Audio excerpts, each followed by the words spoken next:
Good morning student.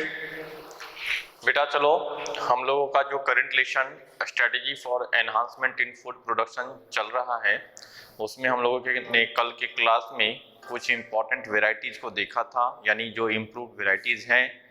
तो कल हम लोगों ने प्लांट ब्रीडिंग को स्टार्ट किया है और प्लांट ब्रीडिंग किस किस चीज़ के लिए किए जाते हैं उस पर डिस्कशन कर चुके हैं। तो कल हम लोगों ने देखा था कि plant breeding for improve varieties, तो ये प्लांट ब्रीडिंग किस लिए कर रहे हैं? वेराइटीज को इम्प्रूव करने के लिए, यानी उनसे प्रोडक्टिविटी रेट बढ़ सके। उसी तरह plant breeding for disease resistance, यानी कि प्लांट को डिजीज रेसिस्टेंस बनाने के लिए ये काम करते हैं। ओके, उसी तरह plant breeding for new varieties, ठीक है। तो अलग अलग पर्पज से हम लोग प्लांट ब्रीडिंग करते हैं। कल का जो क्लास था हमारा लास्ट में आपने उसमें देखा होगा कि plant breeding for improve varieties में, यानी कि जो इम्पोर्टेंट वेराइटीज हैं तो उनके नाम आपको जरूर से याद रखना है। सबसे ज्यादा एमसीक्यू उनके नाम से पूछे जाते हैं। तो जैसे आपको वीट का इम्प्रूव वेराइटी कौन कौन सा है, तो सोनालिका और कल्याण, सोनालिका, सोना और कल्याण, ठीक है। तो इसमें आपको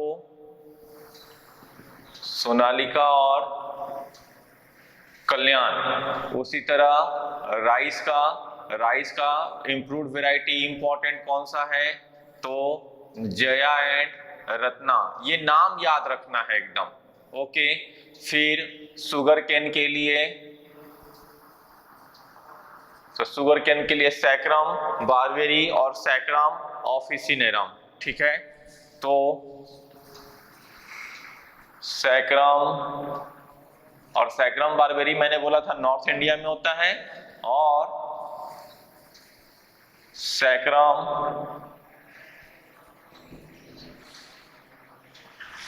ऑफिसिनेरम। फिर उसके बाद ब्रैसिका, ब्रैसिका मतलब मस्टर्ड, तो मस्टर्ड के लिए पूसा स्वर्णिम,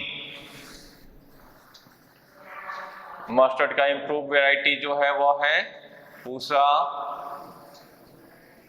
और ये बहुत बार पूछा है पूसा स्वर्णिम, ब्रैसिका मतलब मस्टर्ड के लिए। तो ये एक इम्प्रूव्ड वेराइटीज है पूसा स्वर्णिम। तो ये सब नाम को आपको याद रखना है। उसी तरह बेटा आज हम लोगों को देखना है plant breeding for disease resistance, यानी हम लोग ऐसे प्लांट को तैयार करेंगे जिससे उसमें डिजीज होने के चांसेस काफी कम हो। तो चलिए देखते हैं, आज का टॉपिक है हमारा, हेडिंग देंगे plant breeding for disease resistance, plant breeding for disease resistance. देखिए बेटा, plant breeding for disease resistance में आप ये जानते हो कि जैसे हमारे बॉडी में डिजीज काउज करने वाले जो माइक्रोब्स है, बैक्टीरिया है, फंगाई है, वायरस है, प्रोटोजोन्स है, उसी तरह ये जो bacteria, fungi, virus and protozoans जो हैं वो प्लांट में भी डिजीज काउज करते हैं। और प्लांट में जैसे हमारे बॉडी में अगर कोई डिजीज होते हैं तो हमारा वर्क एफिशिएंसी कम हो जाता है, उसी तरह प्लांट में अगर डिजीज हुआ तो प्लांट की प्रोडक्टिविटी रेट, ग्रोथ रेट, सारे चीज कम हो जाएंगे। प्लांट की प्रोडक्टिविटी रेट अगर कम हुई तो जो फार्मर ने एग्रीकल्चर किया है 4 पैसे कमाने के लिए, अगर राइस की एग्रीकल्चर कर रहे हैं और राइस का सीडलिंग ही कम आएगा तो उसे लॉस हो जाएंगे। तो लॉस होगा तो अगली बार से एग्रीकल्चर क्यों करेगा? नहीं करेगा, जिसकी वजह से फूड की स्कार्सिटी होगी। ऑलरेडी टोटल 25% ह्यूमन पॉपुलेशन जो है वो माल न्यूट्रिशन का शिकार है, गरीबी में जी रहे हैं, वो प्रॉपर डाइट नहीं ले पा रहे हैं। और ज्यादा रेट बढ़ेगा, महंगाई बढ़ेगी तो और क्या होंगे, डाइट की प्रॉब्लम आ जाएगी, मतलब माल न्यूट्रिशन बढ़ेंगे लोगों में। तो इसीलिए प्लांट को डिजीज रेसिस्टेंस बनाने के लिए प्लांट ब्रीडिंग या साइंटिस्ट लोग ऐसा प्लांट तैयार करते हैं जिससे उसमें डिजीज होने के चांसेस कम हो, प्रोडक्टिविटी बढ़ती रहे।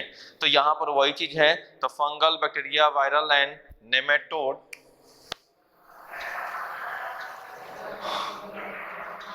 Fungi, bacteria, virus and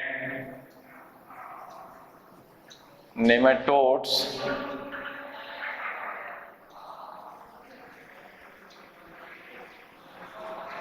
cause disease in plant, जिससे प्लांट में क्या होती है, प्लांट में डिजीज होने लगती है। Okay, cause disease in plant and decrease productivity rate up to 20 to 30%। तो 20 से 30% जो प्रोडक्टिविटी रेट है वो कम हो जाती है प्लांट की। ठीक है, plant disease depends on plant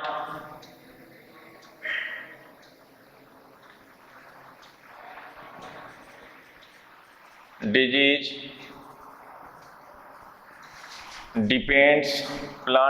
depends on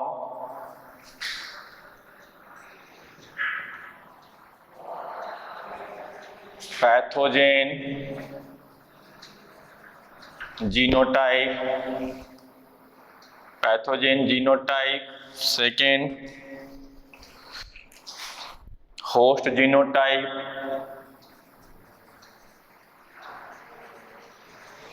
and third में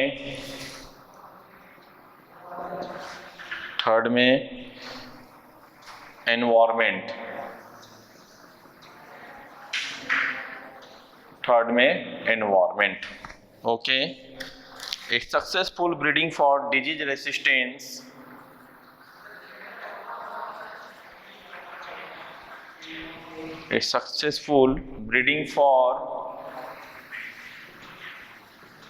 for disease resistance depends on two factors,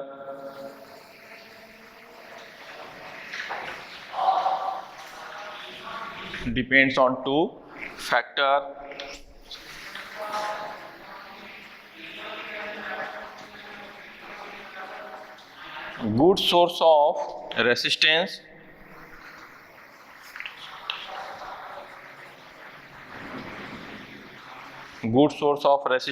dependable disease test,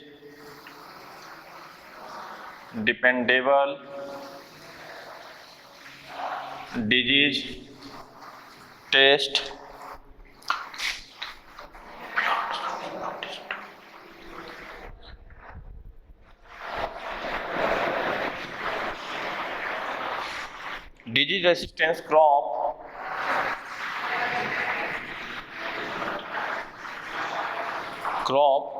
plants should be produced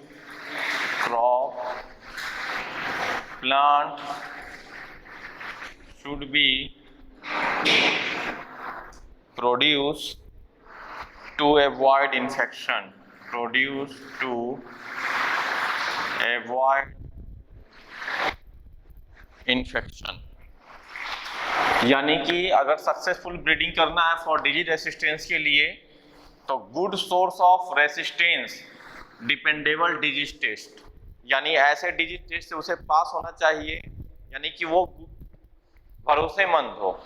ठीक है, तो जो डिजीज टेस्ट से हम उसको पास कराएं वो उस पर खड़ा उतरे, तभी जाकर के उसका यूज करेंगे। And disease resistance crop plant should be produce to avoid infection, यानी ऐसे प्लांट प्रोड्यूस होने चाहिए जो इन्फेक्शन को अवॉइड कर सके। तो ये दो चीज इंपॉर्टेंट है उसके लिए। अब देखो, डिजीज रेसिस्टेंस जो मेथड है प्लांट ब्रीडिंग का वो दो तरह से करते हैं।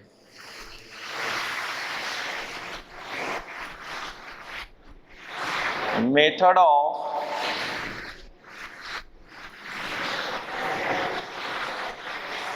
Disease resistance achieved by two method. तो डिजीज रेसिस्टेंस प्लांट जो है हम लोग दो तरीके से पा सकते हैं, एक कन्वेंशनल मेथड जो पुराने जमाने में भी होता था, और दूसरा है म्यूटेशनल ब्रीडिंग, यानी म्यूटेशन का यूज करके। तो वन ऑफ दी एक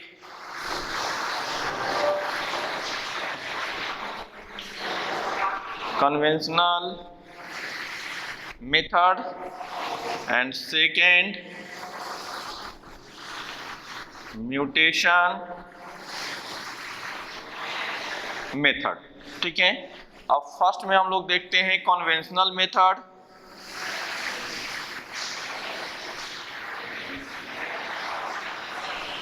यानी परंपरागत जो पुराना चलते आ रहा है वो हुआ कन्वेंशनल मेथड। ओके, चलिए तो सबसे पहले क्या देखेंगे हम लोग, कन्वेंशनल मेथड देखते हैं। तो कन्वेंशनल मेथड ब्रीडिंग के लिए कुछ वेरियस स्टेप्स की रिक्वायरमेंट होती है। Various steps are required for this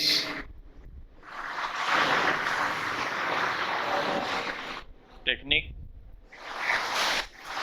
तो फर्स्ट में screening the germplasm. Screening of the germplasm, germplasm का मतलब उस प्लांट के सेल के अंदर total number of gene, sum of the total allele of the gene, यानी उस जीन के सारे एलील्स के बारे में जानना होगा, यानी उसको स्क्रीनिंग करेंगे, फाइंड आउट करेंगे, उसी को स्क्रीनिंग कहते हैं।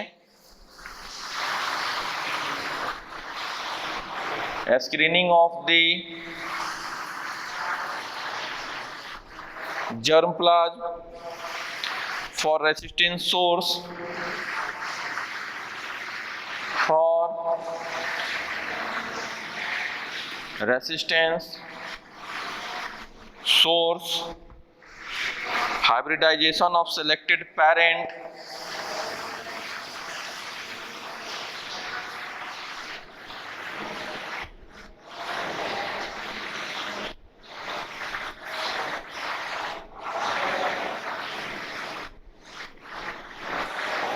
hybridization of selected parent, selection and evaluation of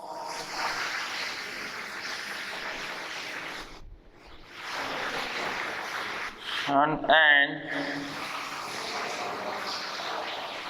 evaluation of selection and evaluation of the hybrid।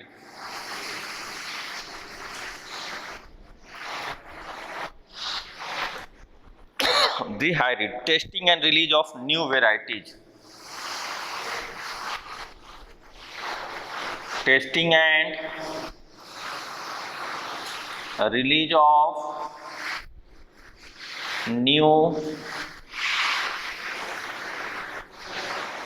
New varieties, testing and release of new varieties. Okay, देखिए यहां पर तो क्या है,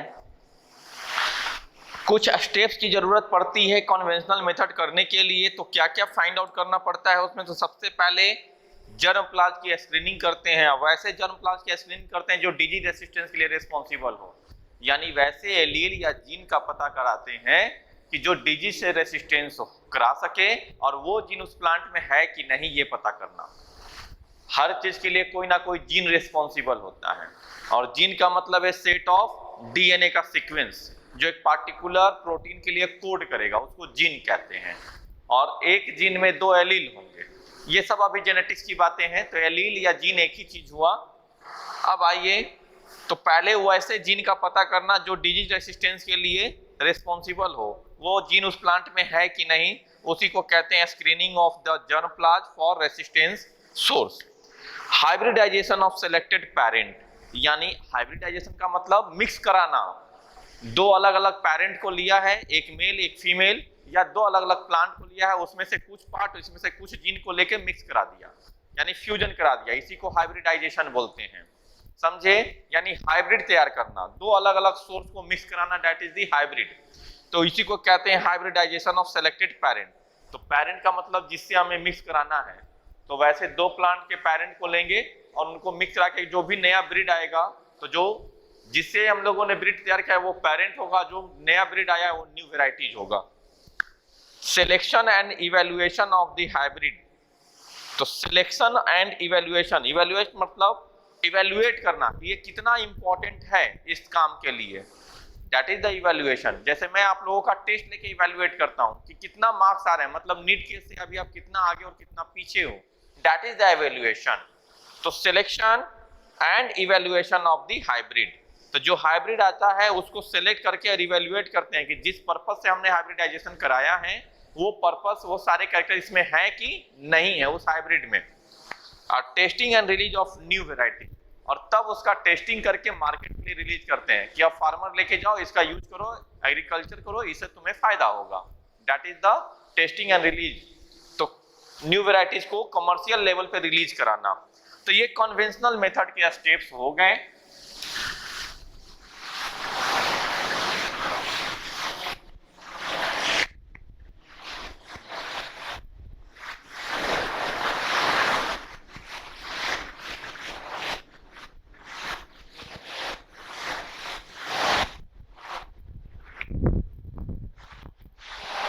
अब आइए, अब जैसे कुछ वेराइटीज हैं और उस वेराइटी के डिजीज रेसिस्टेंस नाम हैं, जैसे ये क्रॉप, उनका वेराइटी और किस डिजीज से वो रेसिस्टेंस है।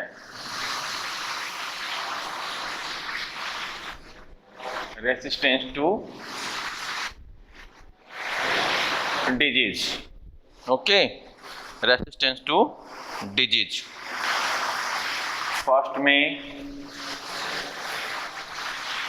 Wheat variety Himgiri, leaf and stripe rust,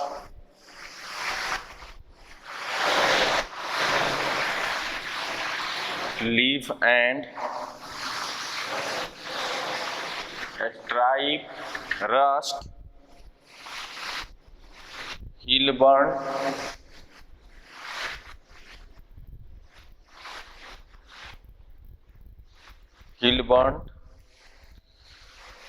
brassica, BRA brassica, Pusa स्वर्णिम,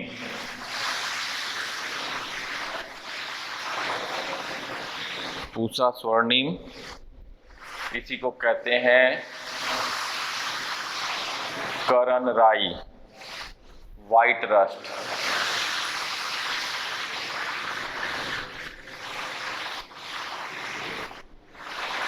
white rust, cauliflower,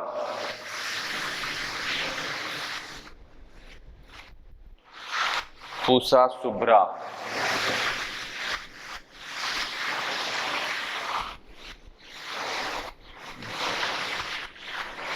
black rot and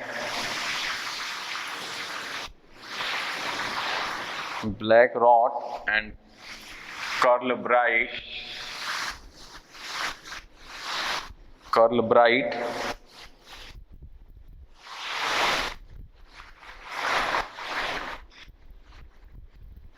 black rot,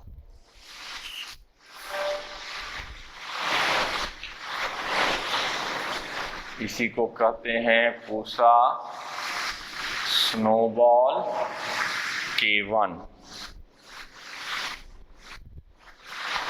जो होता है ब्लैक रॉट के लिए।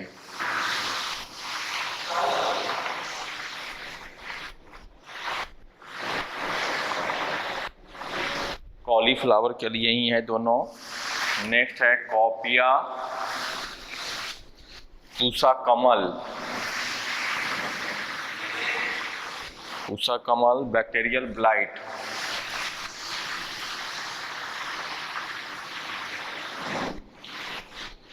नेक्स्ट है chilli, Pusa Sadabahar,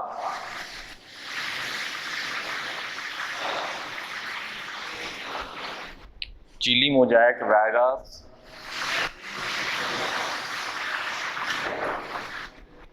chilli mosaic virus,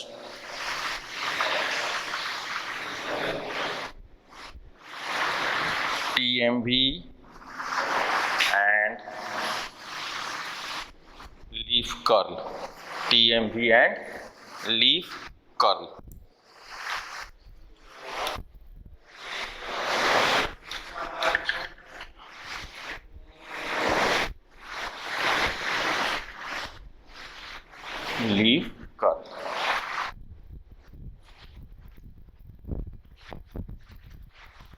next mutation breeding. अब इसके बाद में अब आपको काम क्या करना है, ये सारे नाम को याद रखना है।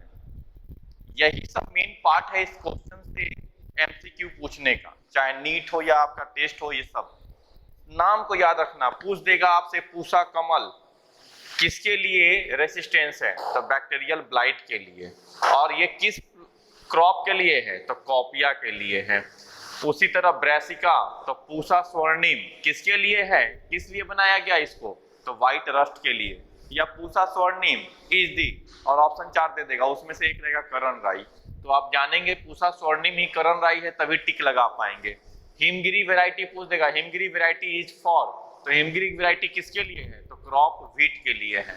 और किसके रेसिस्टेंस होता है, तो स्ट्राइप रस्ट, हिल बर्ट और लीफ के लिए। ओके, तो ये नाम और किस डिजीज के लिए रेसिस्टेंस और किस क्रॉप से बिलोंग करता है, ये आपको याद रखना है।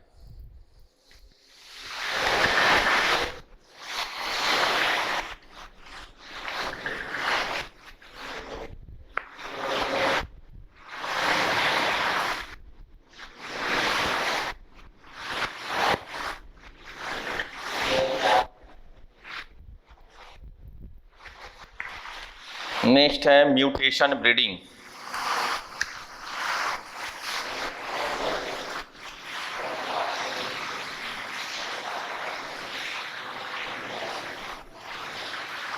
Mutation breeding.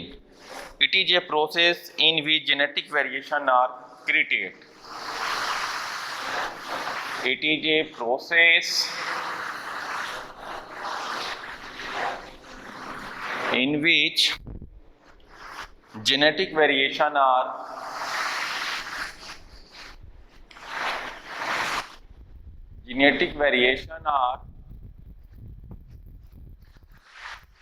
processed, genetic variation are processed या created।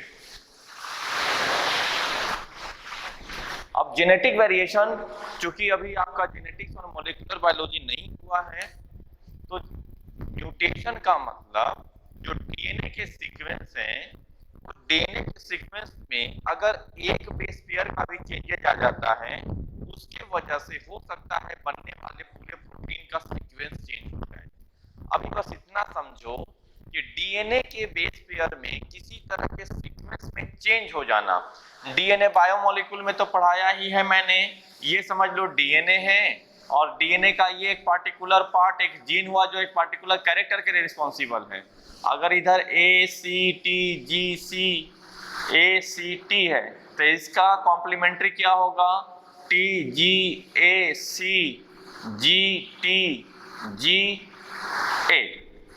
अब अगर किसी एक सीक्वेंस में कोई में प्रॉब्लम आ जाए जिसके वजह से पूरा का पूरा प्रोटीन अल्टर हो जाए,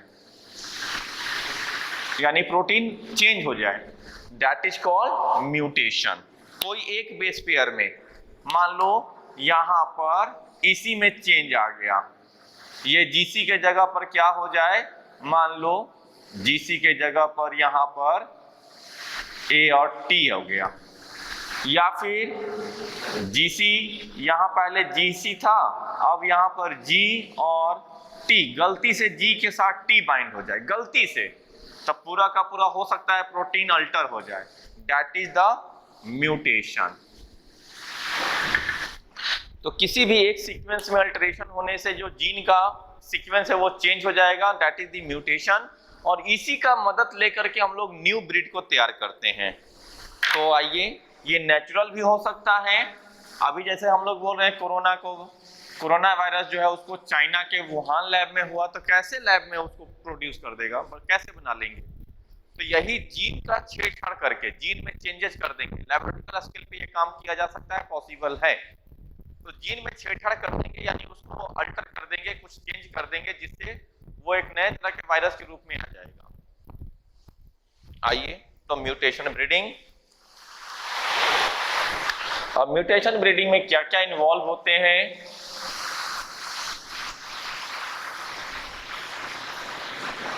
mutation breeding involves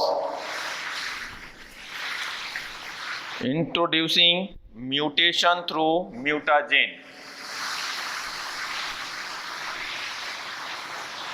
introducing mutation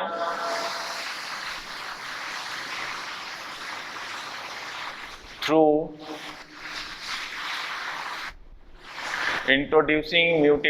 mutagens, screening the plant material,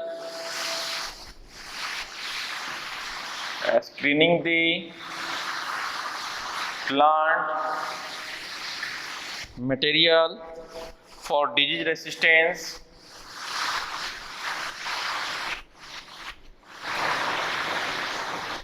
disease resistance, multiplication of these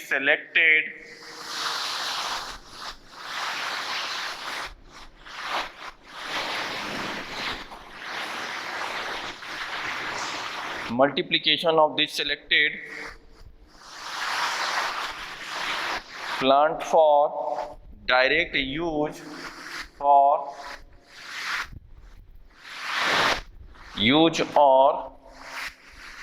for use in breeding or for use in breeding. समझ रहे हैं बेटा? ठीक है, अभी सारे पॉइंट को मैं फिर से आपको समझा देता हूं। Hybridization of selected material,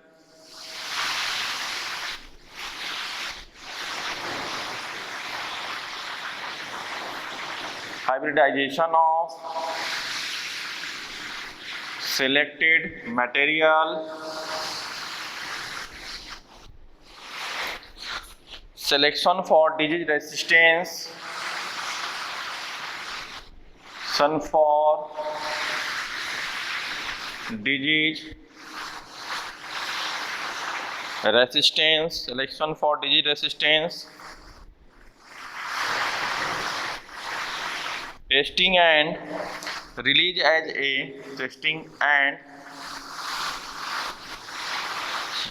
a variety through mutation breeding,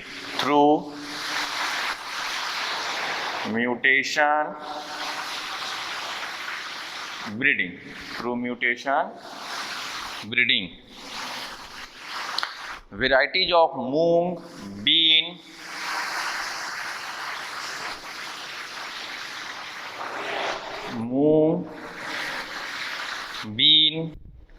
have been developed.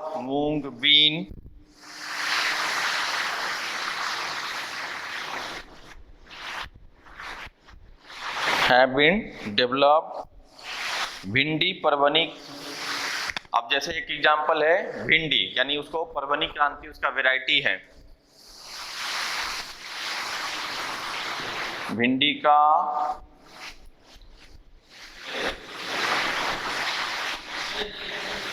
परवनी क्रांति येलो मोजाइक वायरस से रेसिस्टेंस होता है।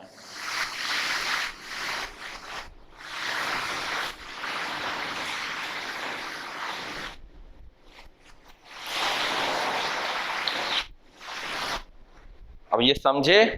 तो इसके लिए क्या क्या प्रोसेस है भाई म्यूटेशन ब्रीडिंग इन्वॉल्व में, यानी म्यूटेशन में क्या क्या इन्वॉल्व है? इंट्रोड्यूसिंग म्यूटेशन थ्रू म्यूटाजेंस, तो जो एजेंट म्यूटेशन काउज करते हैं उसको म्यूटाजेंस कहते हैं। अब वो म्यूटाजेंस क्या क्या हो सकते हैं? तो बायोलॉजिकल हो सकते हैं, फिजिकल हो सकते हैं और केमिकल। किसी केमिकल के थ्रू, जैसे कैंसर हो जाता है केमिकल यूज करने, फर्टिलाइजर वगैरह भी केमिकल्स हैं, उनके थ्रू भी बॉडी में यूज करने से हमारे बॉडी में क्या होता है? कैंसर हो जाता है। That is the mutagens. उसी तरह बेटा कोई वायरस वगैरह है जो म्यूटेशन काउज कर दे, that is the mutagens. Physical में एक्सरे हो गया, बोलते हैं ना कि ज्यादा एक्सरे नहीं करना चाहिए, तो वो रे है। तो जितने भी रे हैं, एक्सरे, गामा रे, इन सब रे की वजह से जो हमारे बॉडी में कैंसर हो जाता है या फिर म्यूटेशन होता है, दैट इज द म्यूटाजेंस। तो mutation causing agent is called mutagens. तो इंट्रोड्यूसिंग म्यूटेशन थ्रू म्यूटाजेंस, यानी म्यूटाजेंस के थ्रू म्यूटेशन जो प्लांट में कराते हैं उसको इंट्रोड्यूस कराना। दूसरा काम करते हैं screening the plant material for disease resistance, और प्लांट मटेरियल को स्क्रीन करते हैं जो डिजीज के रेसिस्टेंस हो। Multiplication of this selected plant for direct use और फॉर यूज इन ब्रीडिंग। अब उस जो प्लांट हमें मिला जो डिजीज के रेसिस्टेंस है उनका मल्टीप्लीकेशन करा देंगे, और तब हाइब्रिडाइजेशन ऑफ सेलेक्टेड मटेरियल, और जिस मटेरियल की वजह से वो प्लांट डिजीज रेसिस्टेंस है उसका हाइब्रिडाइजेशन करा देंगे दूसरे प्लांट से, ताकि वो प्लांट भी डिजीज रेसिस्टेंस हो जाए। अब selection for disease resistance, testing and release and A variety through mutation breeding. अब उसका टेस्टिंग करके रिलीज करेंगे मार्केट के लिए, और varieties of moong bean have been develop. तो मूंग बीन जो है इसके थ्रू डेवलप किया गया। परवनी क्रांति करके भिंडी का वेराइटीज है जो येलो मोजाइक वायरस से रेसिस्टेंस हुआ, तो ये दूसरा एग्जांपल है इसके।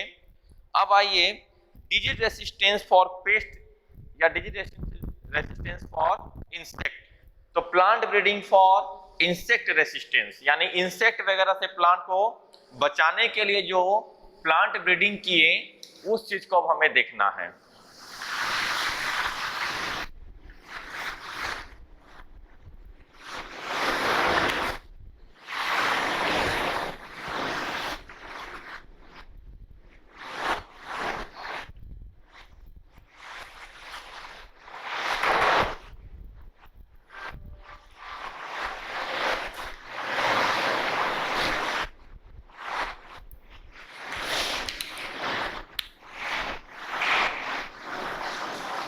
Plant breeding for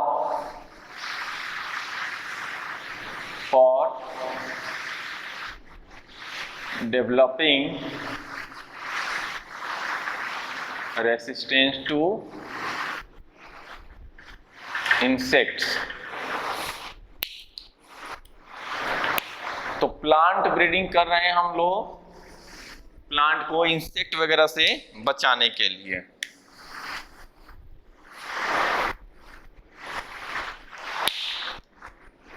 ठीक है, तो ये दो चीजें हैं।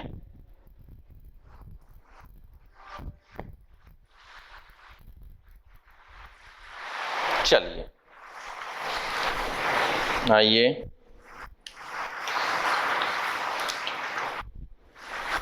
इंसेक्ट रेसिस्टेंस क्यों बनाते हैं, तो ड्यू टू मॉर्फोलॉजिकल, ठीक है, फिजियोलॉजिकल एक्शन को देख करके। तो insect resistance is due to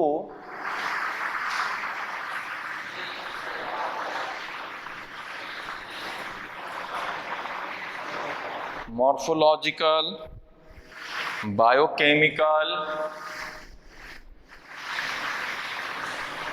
biochemical और physiological character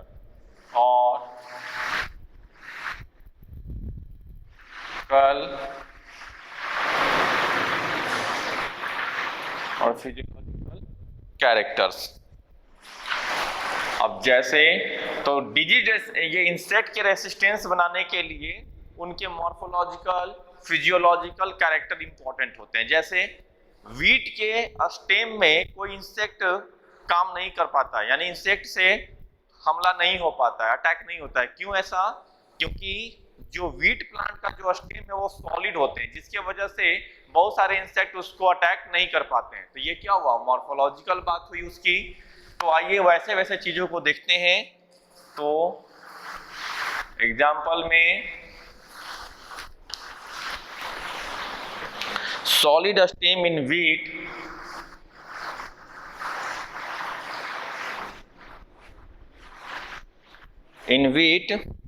lead to non-preference by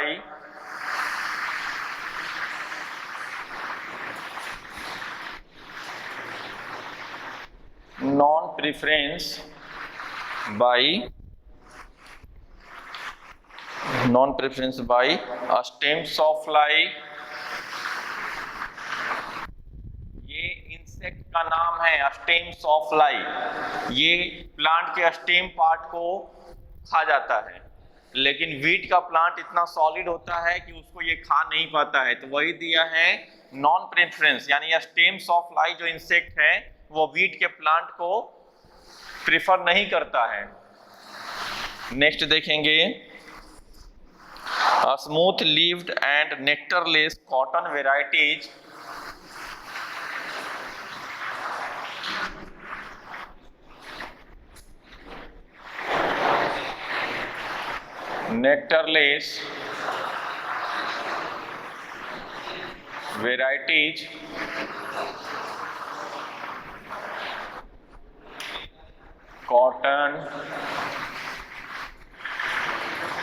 cotton varieties do not attract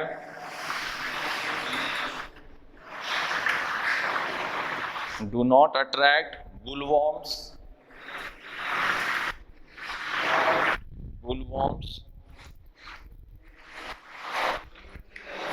Next,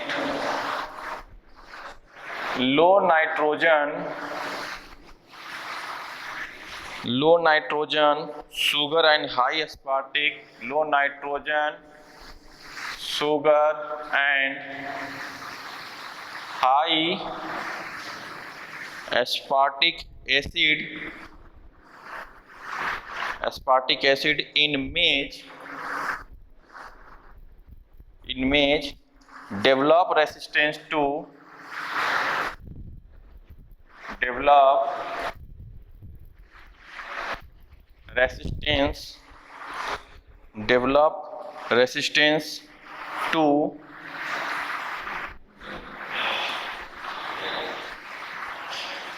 maize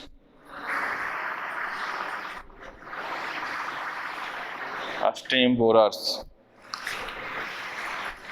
अब नेक्स्ट है प्लांट ब्रीडिंग फॉर और improved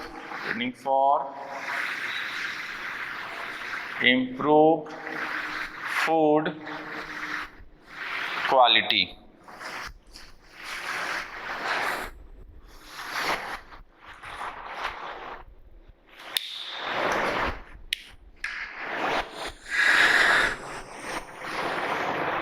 plant breeding for improve food quality, food की quality को improve करने के लिए breeding करना, ठीक है। तो हम लोग plant breeding for high yield variety को देखे, plant breeding for disease resistance, plant breeding for insect resistance and plant breeding for improve food की क्वालिटी को बढ़ाने के लिए, ठीक है।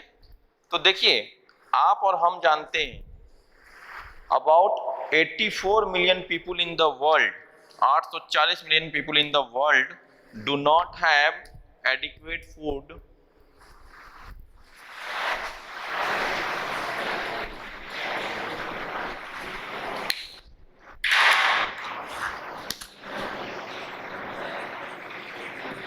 about 840 million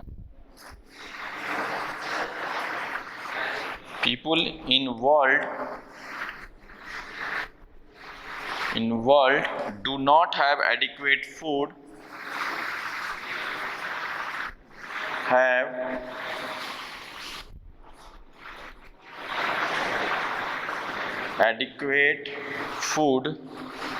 to meet their daily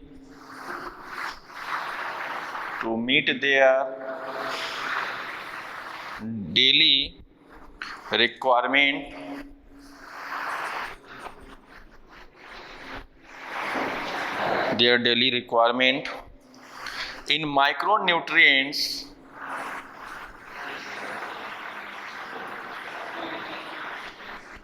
micronutrients जैसे Fe, iodine, zinc and vitamins A do not occurs in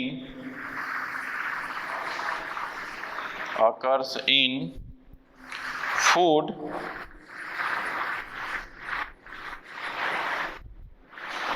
that cause risk for disease, mental abilities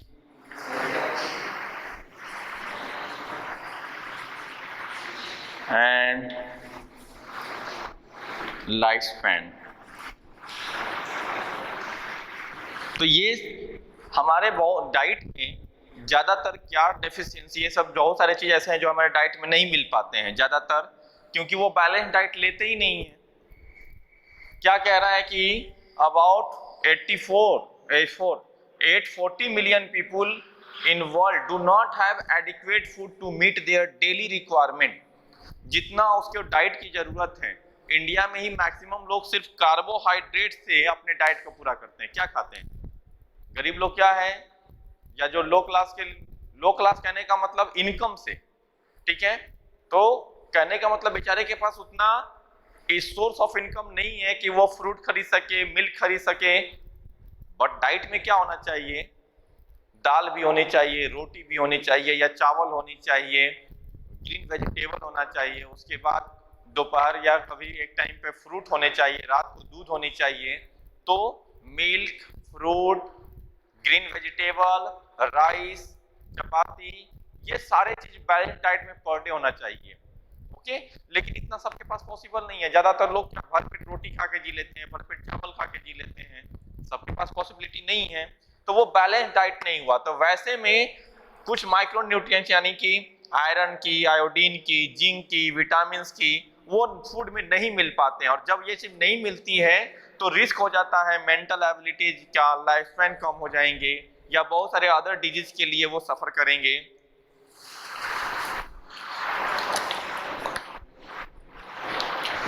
तो breeding of crop with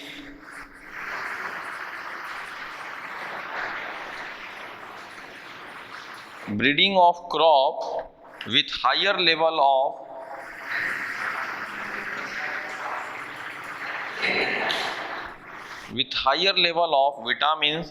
level of vitamins, and minerals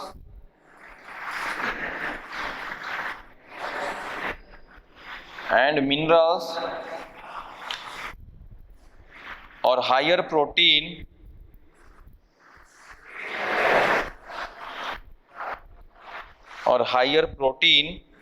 and healthier fat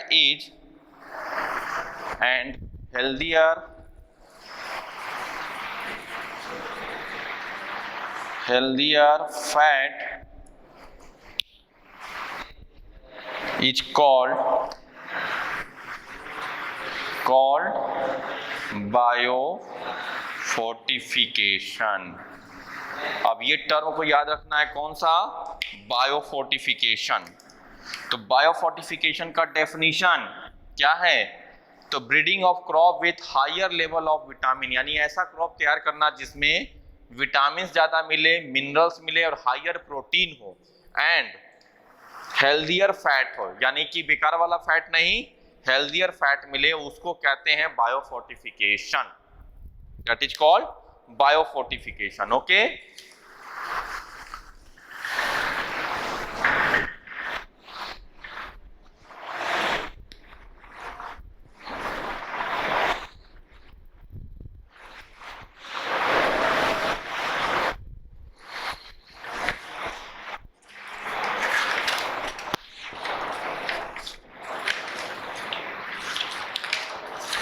अब देखो ये objective of breeding, अगर ऐसा हम लोग biofortification कर रहे हैं या plant breeding for improve quality, तो क्यों कर रहे हैं? ऑब्जेक्टिव ऑफ ब्रीडिंग कि क्या ऑब्जेक्टिव है ये ब्रीडिंग को करने की? तो इसका मेन ऑब्जेक्टिव है कि प्रोटीन के कंटेंट एंड क्वालिटी मेंटेन हो, प्रोटीन कंटेंट एंड क्वालिटी, फिर vitamin content,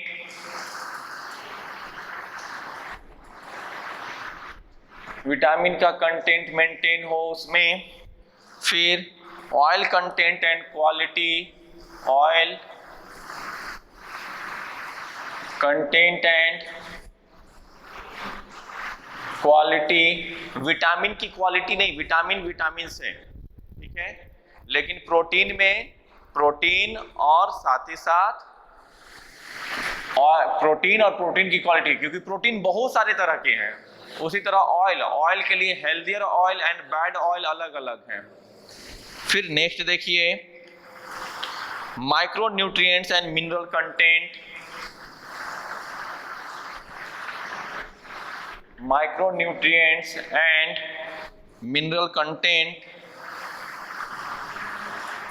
mineral content, hybrid मेज डेट है। जैसे एग्जांपल के रूप में देखिए, हाइब्रिड मेज,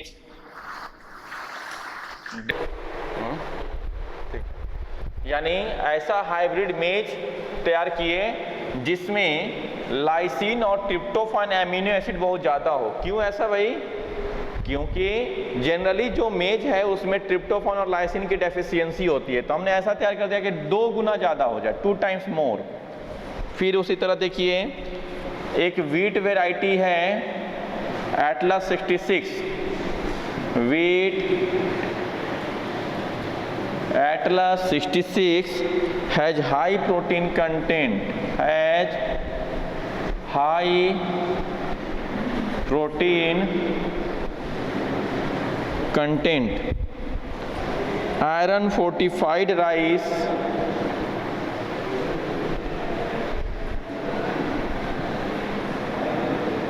iron fortified rice containing 5 times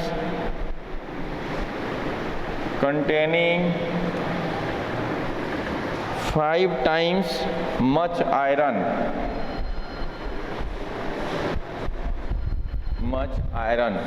तो iron fortified rice containing 5 times, ऐसा राइस तैयार करना, ये फोर्टिफाइड राइस कहलाता है। जनरली राइस में आयरन की बहुत कमी होती है, तो ऐसा राइस तैयार किया जिसमें आयरन बहुत ज़्यादा हो गया, ठीक है, तो that is called fortified rice. Next point को देखिए,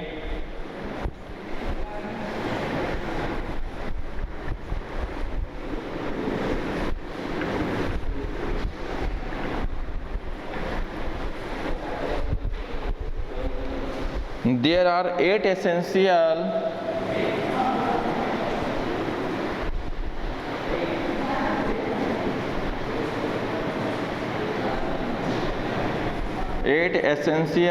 amino acid. Essential amino acid किसको कहते हैं? बायोमोलिक्यूल में बताया है कि जो एमिनो एसिड हमारे डाइट से नहीं मिले, जो एमिनो एसिड सिर्फ हमारे डाइट में हो, यानी हमारे बॉडी में नहीं बने। टोटल 10 एमिनो एसिड एसेंशियल और 10 एमिनो एसिड नॉन एसेंशियल, जिसमें से 2 जो है वो सेमी एसेंशियल है। तो एक्चुअल जो एसेंशियल एमिनो एसिड हुआ वो कितने हैं? 8 हैं। और वो कौन कौन से हैं वो याद करो, टीटी हॉल में VIP ऐसे करके सब बता चुके हैं।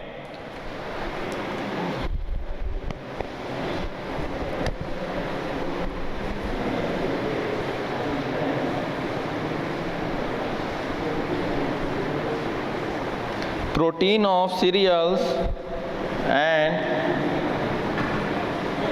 millets are deficient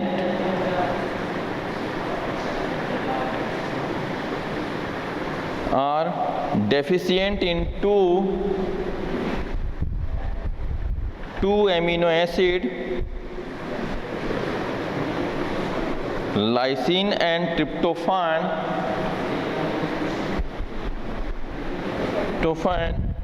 whereas pulses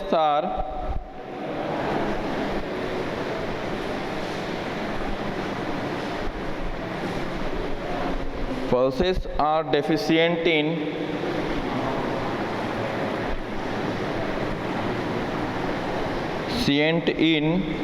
methionine,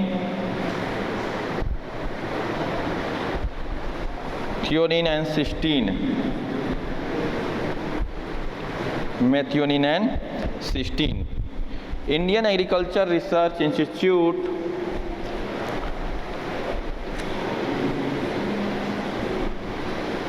Indian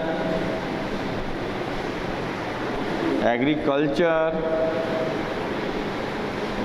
Research Institute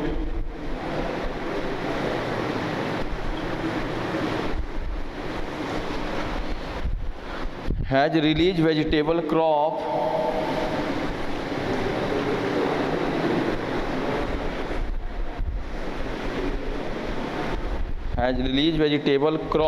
that are rich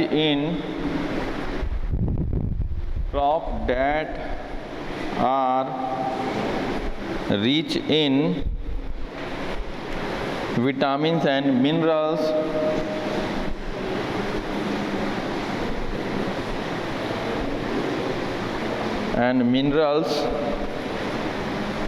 example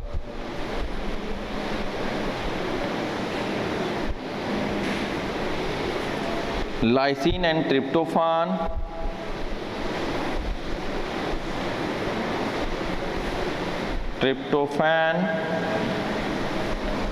rich varieties of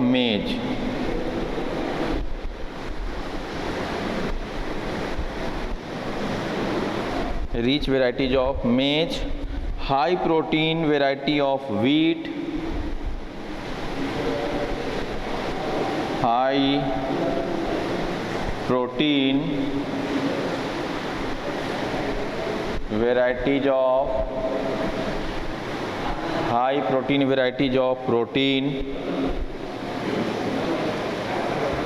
high protein varieties of wheat, यानी वीट में बहुत ज़्यादा protein,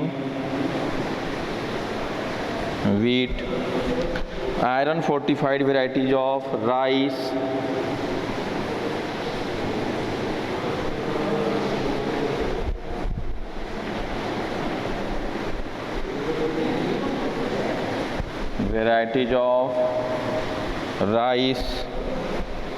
vitamin C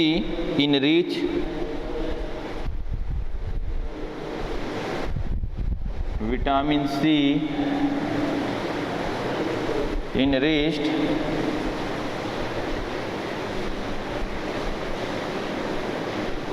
betel gourd,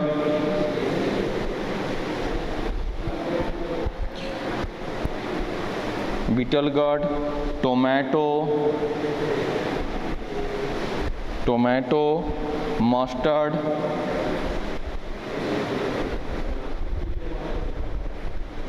बथुआ,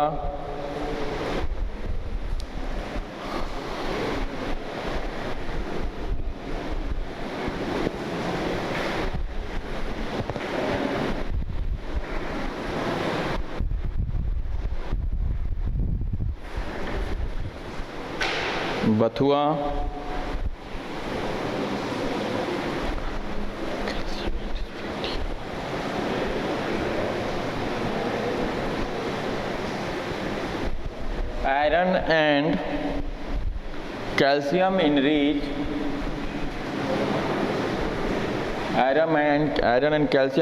variety of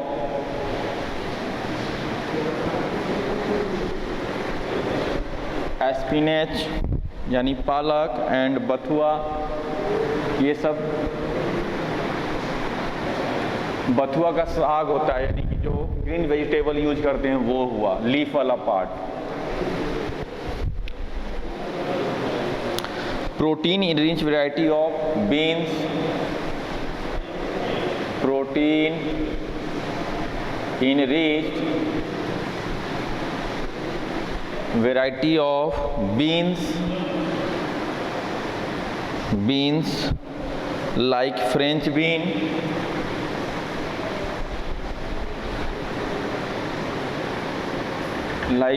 bean, lablab bean,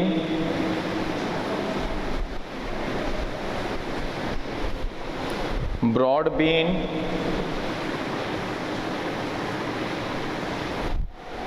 and garden peas।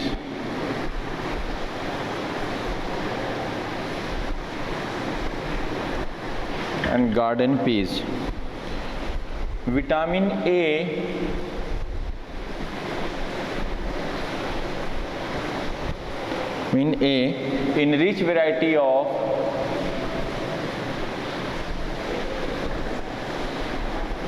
enrich variety of carrot, spinach, pumpkin, pumpkin. तो ऐसे ऐसे सारे ये सब प्लांट को किसी न किसी पर्पस से पूरा किया गया, किसके द्वारा? तो इंडियन एग्रीकल्चर रिसर्च इंस्टीट्यूट के द्वारा। ठीक है, दो चीज होता है, IARI और ICMR। IARI एग्रीकल्चर पे रिसर्च करवाता है और ICMR यानी कि मेडिकल पे, यानी जो ड्रग वगैरह दवा वगैरह बनते हैं उसके लिए रिसर्च होता है। Indian council of medical research और इंडियन एग्रीकल्चर रिसर्च ये तो इसी को कहते हैं। तो ICMR और ICRI भी बोलते हैं, Indian council of agriculture research, ICRI। और ICRI के अंदर में काम करता है IARI, Indian agriculture research institute. और ICMR जो है वो मेडिकल के लिए काम करता है। ये दो अलग अलग सेंट्रल गवर्नमेंट के ऑर्गेनाइजेशन हैं। अब आइए, ये सारी बातें जो हो गई प्लांट ब्रीडिंग से रिलेटेड, सारी बातें अलग अलग पर्पस से हम लोगों ने प्लांट ब्रीडिंग को किया। अब उसके बाद में एक टॉपिक हम लोगों को देखना है, वह है सिंगल सेल प्रोटीन। होता क्या है कि फूड ग्रेन पे हमारी जो डिपेंडेंसी है वो ख़त्म नहीं हो पा रही है, और जिसके वजह से फूड ग्रेन का डिमांड बढ़ा ही है। अगर कोई आदमी वेजिटेरियन से नॉनवेज पे गया है, तब भी जो नॉनवेज खा रहा है चिकन वगैरह, तब भी तो उसको क्या होते हैं, नॉनवेज अगर खा रहा है तब भी वो नॉनवेज जैसे चिकन खाएगा, चिकन क्या खाएगी, कोई ना कोई फूड ग्रेन खाएगी। तो उसको वो खाने में 1 kg का वेट बढ़ाने के लिए 3 से 4 kg का उसको फूड ग्रेन लग जाते हैं। आइए हेडिंग देते हैं सिंगल सेल प्रोटीन।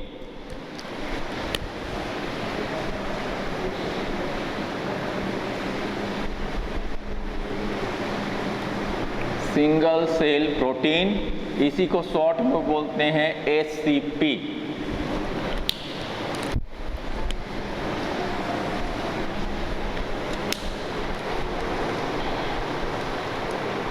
देखिए, demand of food is increasing, demand of food is increasing due to increase in human and animal, due to increase in human and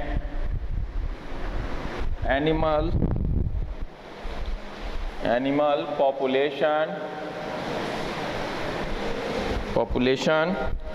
the shift from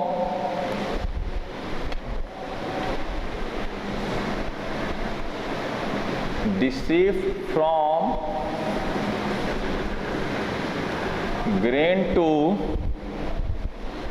meat diet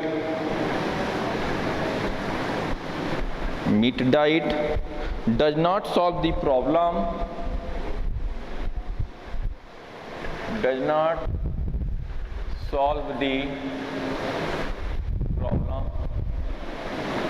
यानी जो आदमी grain से meat diet पे shift हुआ है तब भी यह प्रॉब्लम कम नहीं हुआ। अब क्यों ऐसा?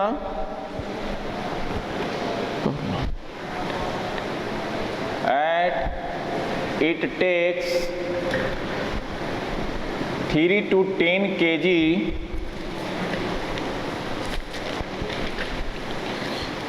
of grains to produce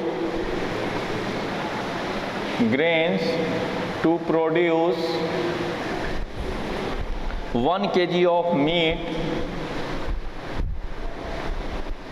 meat by animals। अगर 1 kg मीट को किसी एनिमल में प्रोड्यूस कराना है, यानी छोटे से मुर्गी को 1 kg का मुर्गी बनाना है, तो उसके लिए वह मुर्गी जो है अपना 1 kg वेट कैसे बढ़ाएगी? तो 3 से 10 किलो तक कोई ना कोई फूड ग्रेन को खा करके, चावल गेहूं जो भी खाए उसको खा करके अपना 1 kg का वेट बढ़ाएगी।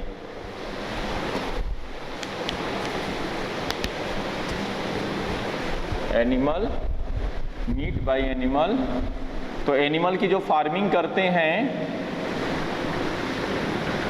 तो एनिमल फार्मिंग में 1 kg का मीट बनाने के लिए लगभग 3 से 10 kg तक फूड ग्रेन लग जाते हैं। The cells from microorganism, the cells from micro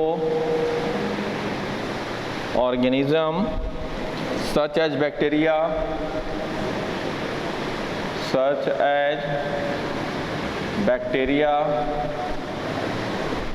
yeast, filamentous algae,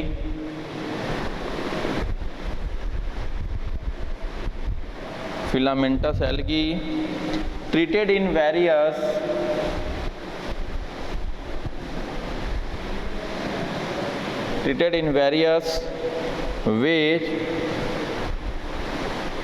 which used as food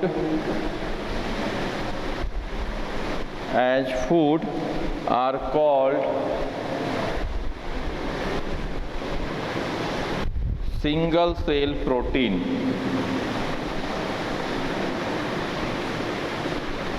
इसको क्या कहते हैं? SCP।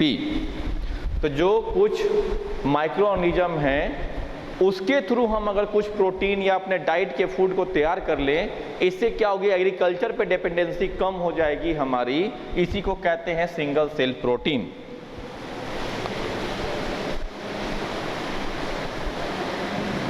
Commercial production of SCP is mostly based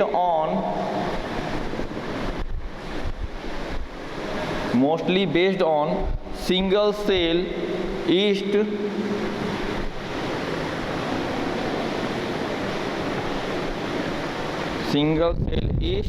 like Candida utilis,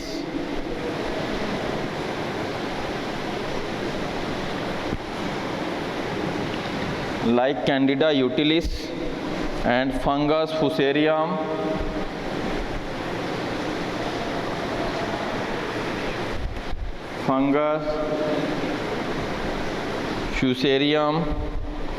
Graminarium.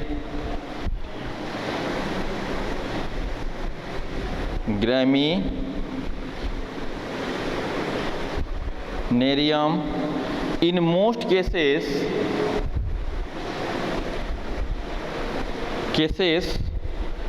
SCP process to remove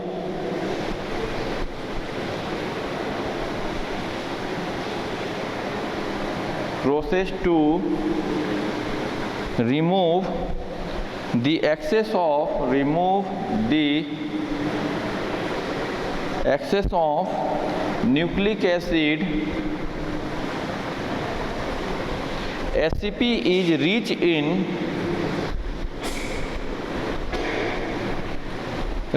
in high quality protein,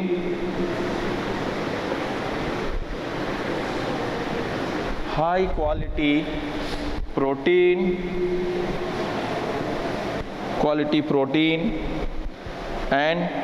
is poor in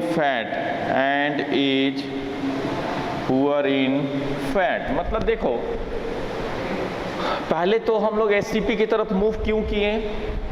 हम क्या खा सकते हैं? या तो कोई ना कोई सीरियल को खा सकते हैं, राइस, व्हीट, मेज, ये सब, और या फिर कोई मीट को खा सकते हैं। तो जो मीट हम खा रहे हैं उस मीट को बनाने के लिए भी एनिमल फार्मिंग होती है, जैसे पोल्ट्री फार्म, तो वो कैसे, उनका मीट कैसे बढ़ेगा? तो वो भी किसी न किसी फूड ग्रेन को खाएंगे। तो इसीलिए डिपेंडेंसी को कम करने के लिए कुछ ऐसे माइक्रोब्स को लिया गया जिसका यूज करके हम प्रोटीन वगैरह ले सके। तो that is the from microorganism such as, और वो क्या है?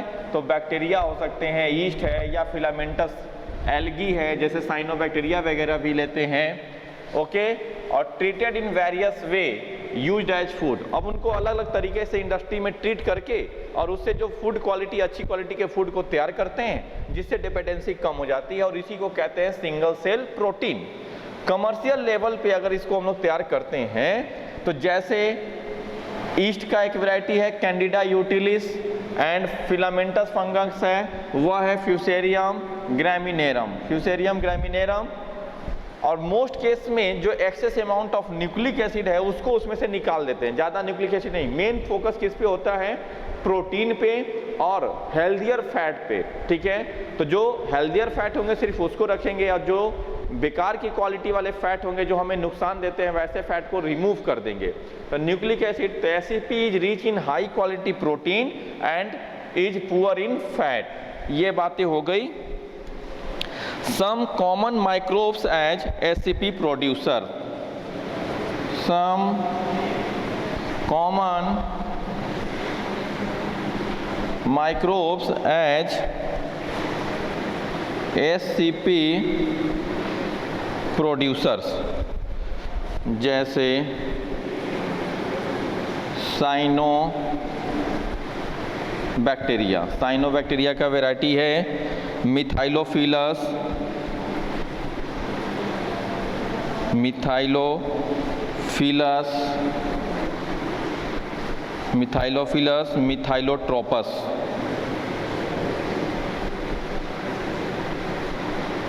मिथाइलोफिलस, मिथाइलोट्रोपस। ईस्ट, ईस्ट में कैंडिडा यूटिलिस। फिलामेंटस फंगाई में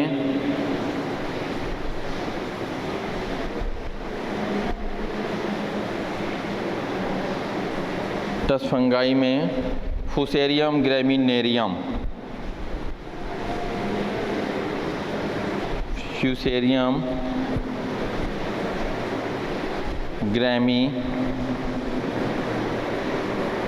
ग्रैमिनेरियम। अब इसके एससीपी के एडवांटेजेस क्या क्या हैं, तो एडवांटेज को देख लेंगे सिर्फ।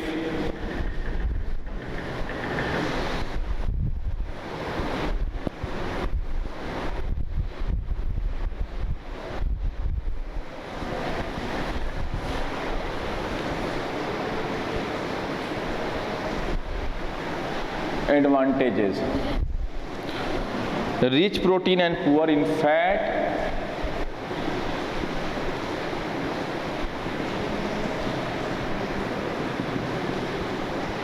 फैट कम होते हैं और प्रोटीन ज़्यादा होता है जो हमारे बॉडी के लिए अच्छा है। Reduce pressure on agriculture,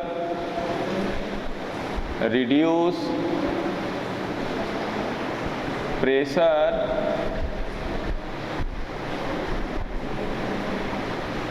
agriculture. SCP production is based on, SCP production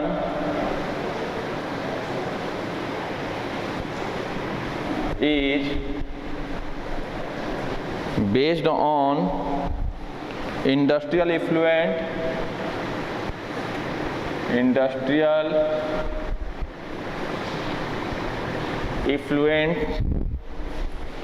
vitamin B12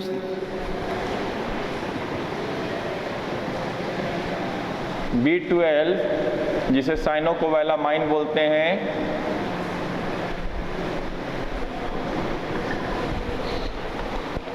is not present in plant, is not present in plant except spirulina. Spirulina को छोड़ के किसी भी प्लांट में विटामिन B12 नहीं होता, जबकि विटामिन B12 हमारे लिए बहुत ज़रूरी है। आरबीसी को बनाने के लिए विटामिन B12 चाहिए, डीएनए सिंथेसिस में विटामिन B12 चाहिए, हमारे नर्व सिस्टम को सही से काम करने के लिए विटामिन B12 चाहिए। तो विटामिन B12 जिसे साइनोकोवैलामाइन बोलते हैं वो बहुत इंपॉर्टेंट है in plant food. Vitamin B12 is important for RBC production, DNA synthesis and nerve function। ये सारे काम के लिए विटामिन B12 जरूरी है। तो विटामिन B12 हम लोग स्पाइरुलिना वगैरह से ले सकते हैं, जो काफ़ी इंपॉर्टेंट एग्जाम्पल है SCP का। ओके, तो चलिए SCP तक की बातें हमारी कंप्लीट हो गई हैं। अब SCP की आगे की बातों को हम लोग plant tissue culture, next class में हमारा स्टार्ट होगा प्लांट टिश्यू कल्चर, यानी प्लांट टिश्यू कल्चर कैसे करते हैं, एम्ब्रियो कल्चर या कैलस कल्चर, ये सारी बातें जो है, माइक्रो प्रोपेगेशन, ये सब हम लोग अब नेक्स्ट क्लास में करेंगे, यानी कल्चर टेक्निक को अब हम लोग देखेंगे। Okay, thank you.